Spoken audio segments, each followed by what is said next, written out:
দেশের ব্যাংকিং খাতের খেলাপি ঋণ ছাড়িয়েছে ৩.৫ লাখ কোটি টাকা। আর এ খাতের মোট ঋণের 2,34,000 কোটি টাকাই নিয়েছেন বিভিন্ন ব্যাংকের পরিচালকরা। এ নিয়ে আলোচনা না হলেও এখন খেলাপি ঋণ আদায়ে টার্গেট করা হয়েছে দেশের শীর্ষ 10 শিল্প গোষ্ঠীকে। সম্প্রতি একটি গ্রুপের রিসিভার ও একাধিক কোম্পানিতে নিয়োগ দেওয়া হয়েছে স্বতন্ত্র পরিচালক। যদিও ব্যবসায়ীরা বলছেন ব্যবসা চালানো সম্ভব হবে না স্বতন্ত্র পরিচালক দিয়ে। আর বিশ্লেষকরা বলছেন অর্থনীতির স্বার্থেই টিকিয়ে রাখতে হবে শিল্পগোষ্ঠীগুলোকে।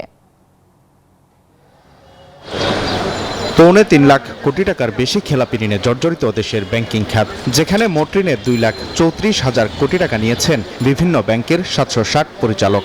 আগস্টে ক্ষমতার পট পরিবর্তনের পর এ খাতের প্রকৃত চিত্র বেরিয়ে আসলে দেখা দেয় অনাস্থা। পাশাপাশি বিভিন্ন মিডিয়া ও সামাজিক যোগাযোগ মাধ্যমে অতিরঞ্জিত প্রচারণা গভীর সংকটে ফেলে 10 ব্যাংককে। ঋণের বড় অংশ ব্যাংক খাতের পরিচালকদের দখলে থাকলেও এখন টার্গেটে পরিণত হয়েছে দেশের শীর্ষ 10 শিল্পগোষ্ঠী। শিল্প বাঁচিয়ে টাকা আদায়ের কৌশল না নিয়ে দেয়া হচ্ছে চাপ। ইতিমধ্যে একটি গ্রুপে রিসিভার বসিয়েছে বাংলাদেশ ব্যাংক। একই গ্রুপের 3 কোম্পানিতে আবার স্বতন্ত্র পরিচালক নিয়োগ দিয়েছে পুঁজিবাজার নিয়ন্ত্রক সংস্থা বিএসইসি। যদিও স্বতন্ত্র পরিচালক দিয়ে ব্যবসা পরিচালনা করা সম্ভব নয় মত সংশ্লিষ্টদের। বলছেন ব্যবসায়ীদের অনাস্থার কারণে বিনিয়োগ কমে গেলে চাপে পড়বে দেশের অর্থনীতি। কোর ব্যবসা পরিচালনার জন্য আসলে দিনের শেষে 100% ইন্ডিপেন্ডেন্ট ডিরেক্টরস কিংবা যারা ইন্ডিপেন্ডেন্ট ডিরেক্টরদের যাদের এই ব্যবসাটা সম্পর্কে সম্যক ধারণা নেই, তাদের দিয়ে আসলে চালানোটা ডিফিকাল্ট। অর্থনীতিবিদ ও বিশ্লেষকরাও বলছেন দেশের অর্থনীতির স্বার্থেই আস্থা ফিরিয়ে আনতে হবে ব্যবসায়ীদের। 85% বেসরকারি খাত নির্ভর অর্থনীতিতে শিল্প প্রতিষ্ঠান বন্ধ হয়ে গেলে কমবে কর্মসংস্থান। চাপে থাকা অর্থনীতি পড়বে গভীর সংকটে।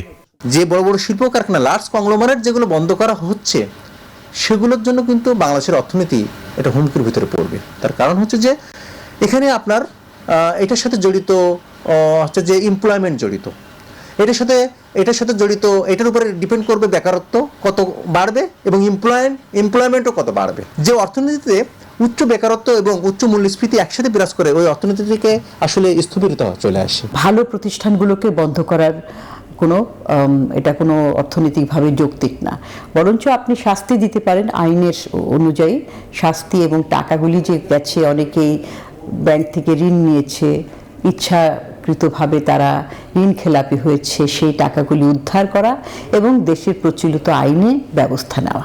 এদিকে 2024 সালে নানা অস্থিরতার মধ্যে কমেছে বাণিজ্য বিনিয়োগ। আর কেন্দ্রীয় ব্যাংকের তথ্য বলছে চলতি 2024-25 অর্থবছরের প্রথম 5 মাসে মূলধনী যন্ত্রপাতি আমদানিতে এলসি খোলার পরিমাণ কমেছে 26%। ওয়ালিদ সাকিব, নিউজ 24, ঢাকা।